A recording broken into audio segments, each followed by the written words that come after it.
You think your country's having trouble with stability? Your problems are nothing compared to that of France's in the late 1780s. Beginning with financial issues caused due to French support in the American Revolution and 7 Years' War, France was leading itself into a pit of debt. Another major problem was the unfair treatment of the Third Estate. After years of being treated so unfairly, the Third Estate created the National Assembly. Revolts began to spread throughout the country like a plague. It did not aid France in the least that their current king, Louis XVI, was not the most competent of rulers.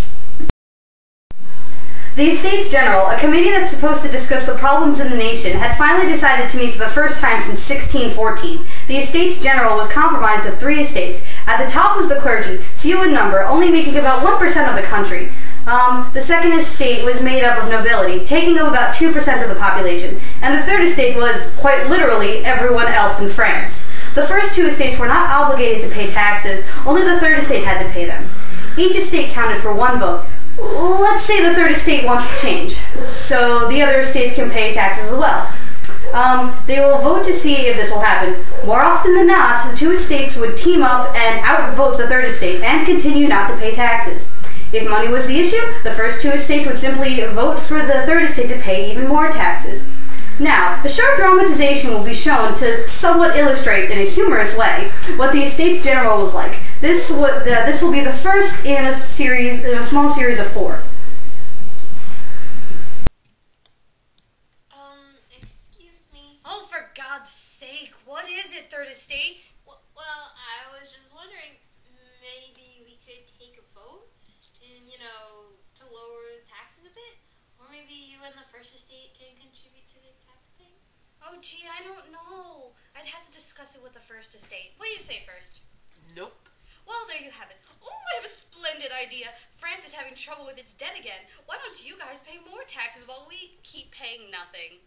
I don't think... Yes, excellent.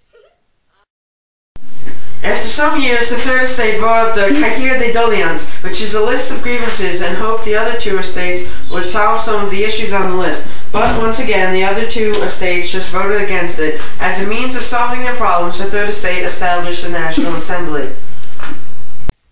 Hey, Third Estate, want to do us a favor? We've been thinking to raise your taxes again. Isn't that just great?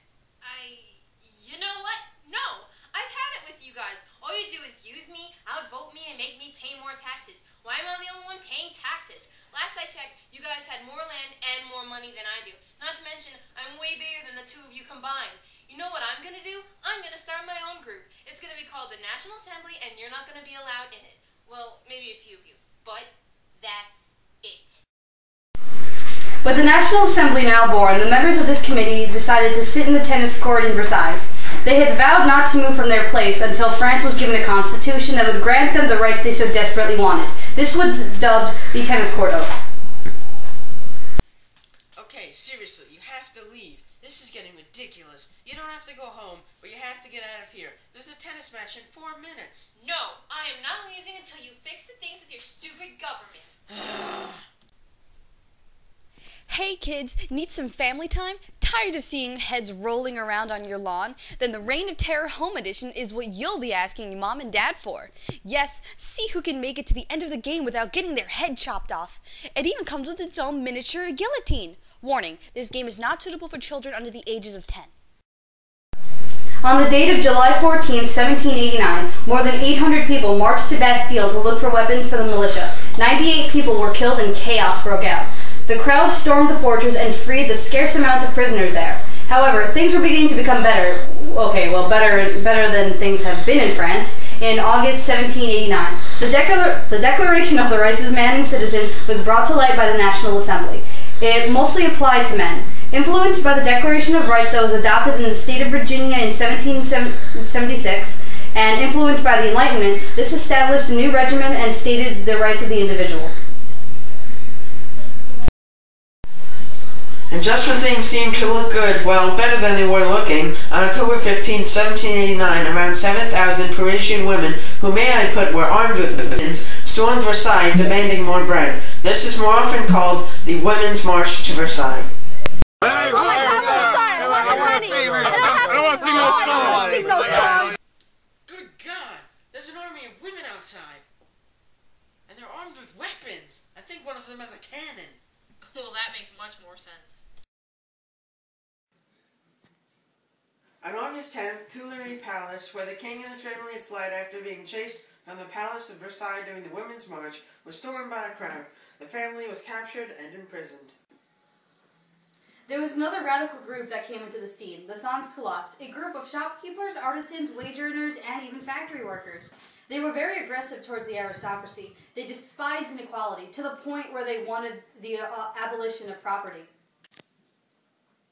The king was put on trial as citizen Capet. If found guilty for crimes he hadn't actually committed, he would be killed. The Girondists had tried to look for ways to spare the king's life, but for the Mountain, Republicans that favored an unregulated economy had defeated the Girondist effort, and Louis XVI was beheaded on January 21st, 1793. The Reign of Terror had begun. The first victims of the terror had been Louis XVI's wife, Marie Antoinette, her children, and the aristocrats.